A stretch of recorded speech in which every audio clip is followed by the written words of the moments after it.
I guess it is the most important information for humanity, because when we realize we will never need again to have any fears of what if this and this happens, and if it is really that humans need now food and now water, nothing from outside, then and then the third part there also will be quoted the Iceman and the Iceman method. This is to overcome really cold temperatures, and there are also already thousands. Then we really evolve. This is the step of evolution where we are no longer babies that need food and warmth and everything from outside, and we are dependent, and we have to go to work for all this stuff and need to have money for this. For me, the biggest freedom now will come because I can quit with every kind of social state income that I had before. I'm going to live without money, because you can go then. If you need no more food, the forest will be my home, and the caves will be my home, and everything will just fit perfectly. But you will find it out in your own process. This shall be only the hint. In the end, I was only the link. Have fun in entering freedom from heart to heart. Watch now what happens, what we can see in us and others that already followed this path. You know, it's dry fasting is a very, very powerful healing modality, and you know, you're never going to get the recommendation to dry fast from any medical professional, basically because it would put them out of a job, essentially, because dry fasting can cure pretty much any ailment or illness. And you know, I'm not adding this to the video to make myself liable for other people's lack of research and stupidity. I mean, when it comes down to it, you have to do your own research, you have to make your own judgment and figure out what's best for you. But I'm just sharing my experience and in my understanding that is the case. And again, it's very empowering to know that you can really take your life back into your own hands, and you don't have to, you know, your body is a great tool and it knows how to heal itself, and you don't have to outsource the healing to a medical professional. You can take control of that.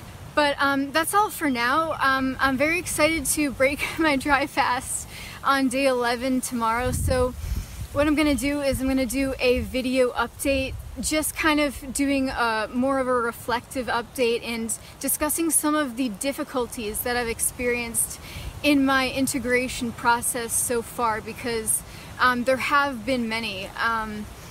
But yeah, that's about all for now. Thank you guys for watching. Take care.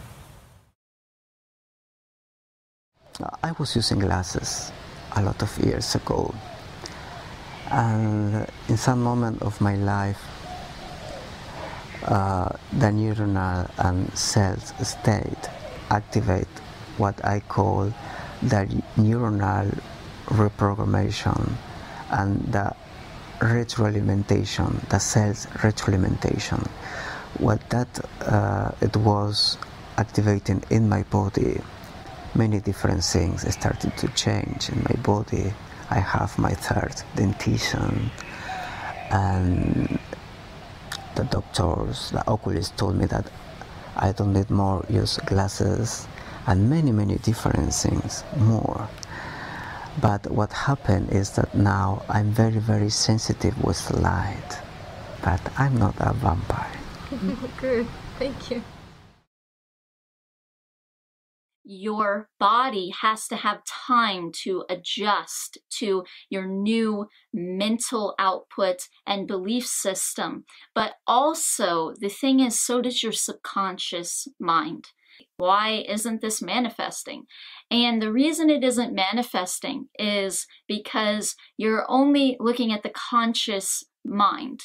And what you're putting out consciously is going along with something positive and beneficial for you that you want.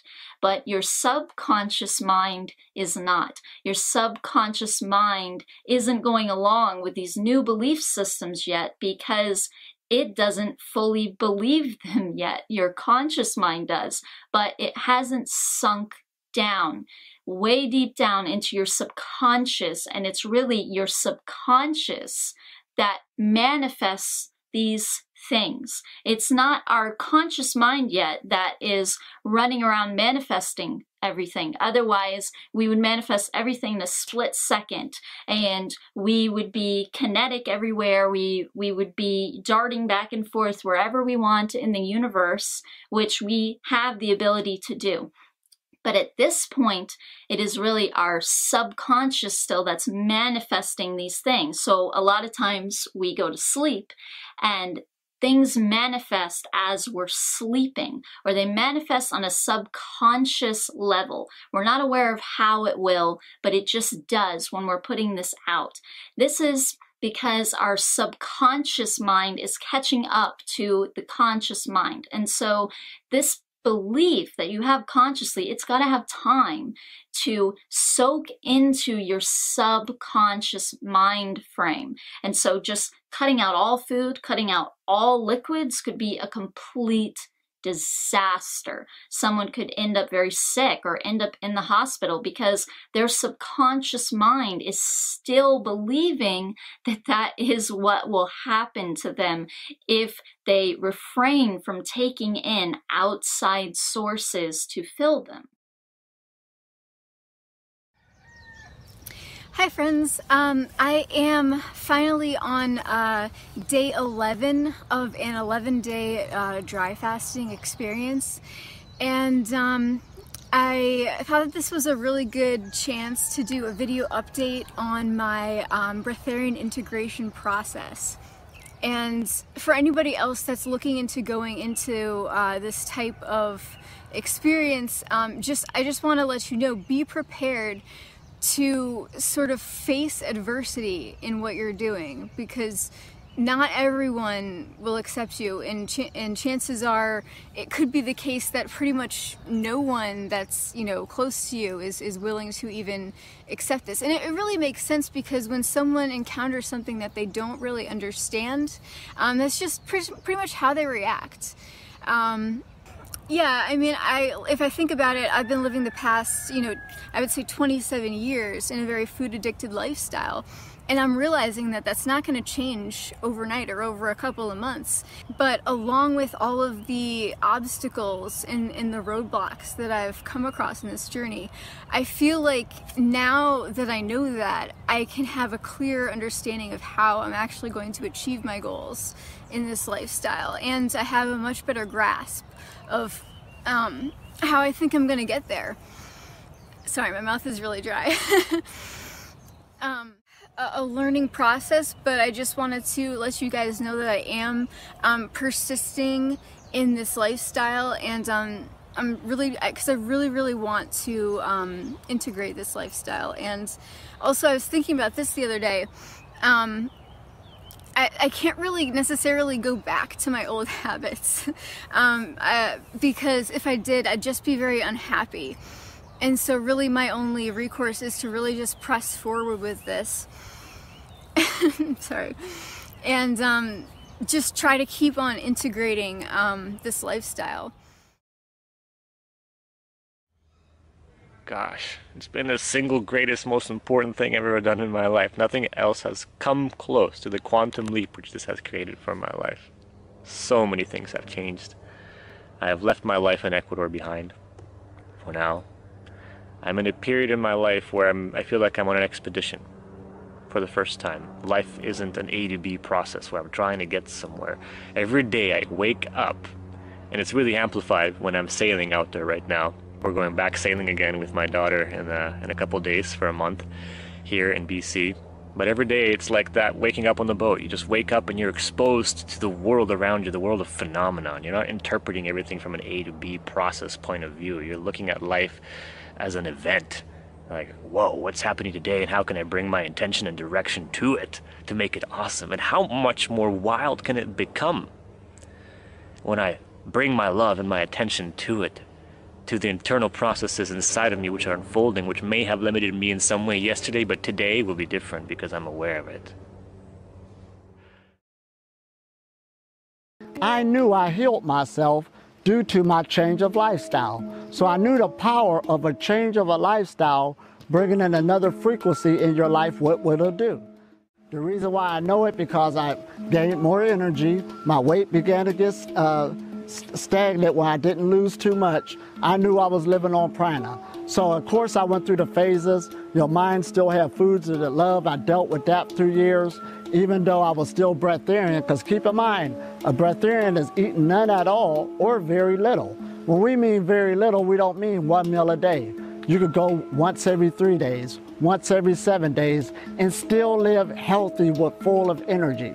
Right now, we already broke the standard on what keeps a person healthy. You need this many calories in order to, we broke that already. So right now, this does have a voice and it does need to be heard. It's here now.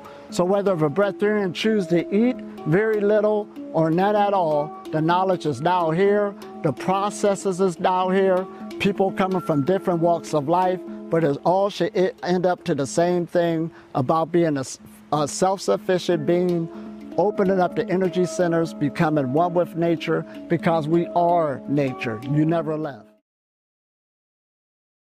You are actually a very strong person. You are not a thin guy who is, I don't know, laying all the day and not doing anything. You have a very a great body. You was lifting me and all these men, carrying us around the hall and dancing for 3 hours or maybe more, and you was not tired at any second. This was very important for me to see that you can live a life of anyone, like any human. That to be a Breatharian doesn't require you to stay in some quiet place, not seeing anyone, or sitting in the cave in Himalayas or something like this. That you can live if you want. It's just your choice to be who you are. So, you know, energy is infinite and eternal.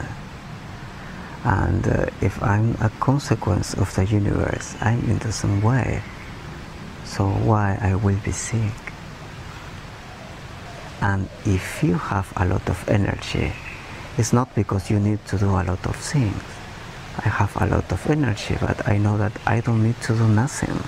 So I prefer to be quiet and with a lot of energy. Why not? Does it happen at any time that you feel sick? Like running I don't nose, feel sick. or headache, nothing like No, that? no. Cool. But in natural way, it's not my manner, because I don't need to finish nothing, because I don't need to arrive to some place. Yeah. We have different cultures that we're coming from, but the forces that work with us and sustain us and keep us alive is a unity frequency. This unity frequency is the frequency that you must come into. And what is this unity frequency? It's a unity consciousness. Right now, everybody's mind has been programmed for duality. And as long as you be on duality, it makes you have a descendant nature. That's why you need to be sustained off of external foods. The great work is the work of the consciousness. Any kind of fasting and meditation combo is a really beautiful one. Maybe just water fasting for some people, or juice fasting, or just eating more lightly, so that we don't have the heaviness of solid foods weighing us down, masking what's really going on, and giving us the opportunity to really get to know ourselves more deeply and more intimately. And that's the much more important gift that I wish for all to have a chance to really get to know ourselves deeply. And you eat or you don't eat, but periodically lightening up the diet, has these profound gifts in store for us if we combine it with prayer and meditation, use it as an opportunity to really get deeply within ourselves. Yeah. One of the questions was, can I become a 100% free? And he said, do you want to? And I said, only if it will help the human race evolve. He said, yes, but do you want to? I said, no, not really. I enjoy taste occasionally, and I don't want to give it up. And I believe that most of my students also want all the advantages of the pranic living and all the and not have the disadvantages of having too much toxins from food. And he said, well, that's what you're going to get. And just so you know, he said, it's not in your future to do something like that. There's no reason for you. It's your spiritual ego that wants to go all the way so you can prove to others. And he told me, you have already proven everything that you need to prove, so forget about it. And that kind of like took a huge rock out of my heart, said, you know something, he's right. We don't need to prove anything to anyone. Yeah, you can go a few months without food to prove to yourself and to break the programming that you used to have. But after that, go back, eat occasionally, enjoy both worlds. Why not? And that's the first thing that Breatharian teachers don't want you to see, don't want you to understand. And that, unfortunately, creates a misunderstanding about what Breatharians are. And it's about the balance. And it's not really about the food. It's more about reaching and understanding, because the physical body needs to change a little bit, but the brain, the belief system needs to change. You need to change a lot from what you think food is and the different sources of nourishment a person can have, which is way, way beyond. It's way beyond water, it's way beyond just air, it's way beyond sexual energy, it's way beyond nature. It is divine, universal energy that one can really, really use. As far as like what I like to take in, I like to have cucumber juice and I generally make like a spicy ginger lemon tea. And neither one of those things have any negative effect on my energy or my field. I occasionally eat and then my body just takes half a day to recover and then I feel normal again. The state that you're in now is achievable for everybody? I don't really pretend to be able to tell anyone what their possibilities or non-possibilities are. I'm still in a perpetual state of figuring out what is possible for me. So now, as you're feeding a child on that, you can feed them about going from Mother Earth to now the Sky Father. That's what they said in the ancient times, but now it makes sense. Now you're going into the higher energies in the atmosphere where the human being by its true nature is a self-sustaining being. Oh, higher frequencies food. All food has an energy content going to it. And it's sort of like if we get a potato and hook it up to a machine that can measure the energy or the voltage. It will actually show voltage. But as soon as you cook the potato, and we put it up under the voltmeter, it does not show a voltage. See, this life force energy is in all things. And of course you can burn it out. It's sort of like when you went to a funeral. The body's laying there, but the energy or the life force of that person is gone. So it's all about energy, frequency, vibration. So when you start eating foods with higher energy or higher vibration, it's more fruits and vegetables, that wins, but also how fresh it is. When it's on the tree, it has a higher light quotient to it, and the more it stays off the tree each day, it starts going down. Eat more foods like fruits that have more water content to it, to digest more easily and go through the system. And eat foods that's more liquidy, even liquids. It could be a meat, even if you're on that level still, if it's more in its liquid form like broth and stuff like that, it still is less on a digestive system. All of this deals on what level you're at, but take the next step further when we talk about higher energy foods. And right there, that'll give the atmosphere and the body, this is what it does by its nature, a chance to deal with bringing more energy on its own, because this is what it does. It seeks life and always seeking its center. So this is what we mean by higher energy foods. Why should I eat more live and raw foods? Because the electricity is there. That's why, because you're an electrical being. One is health. You get more life force in, the blood flow get to going. That's usually the first level. The second level, more of this life force start going into the muscle, the more you stay on this path. And then later it'll start going more into the bone where it stays permanently. All of us have electromagnetic fields on our bodies, and it's your responsibility to take charge of this electromagnetic field. And when people learn how to do this, it's no more just talk. These people are here to come into the experience, to actually take it home with them and understand, man, I could feel like this continually if I continue to live my life in this time of cycle. I even tell people you should make your life into a retreat. But to be in presence is permit that something coming through our body, is God in our body. To be in presence is not time, is not limit. And I'm speaking always about this space. That belongs to us. Yeah. But I can feel my organs working all the time, a lot of sounds, a lot of movement. I can feel the circulation of my blood in different way, more fluid than before, and I can feel my palpitations also in some way, you know.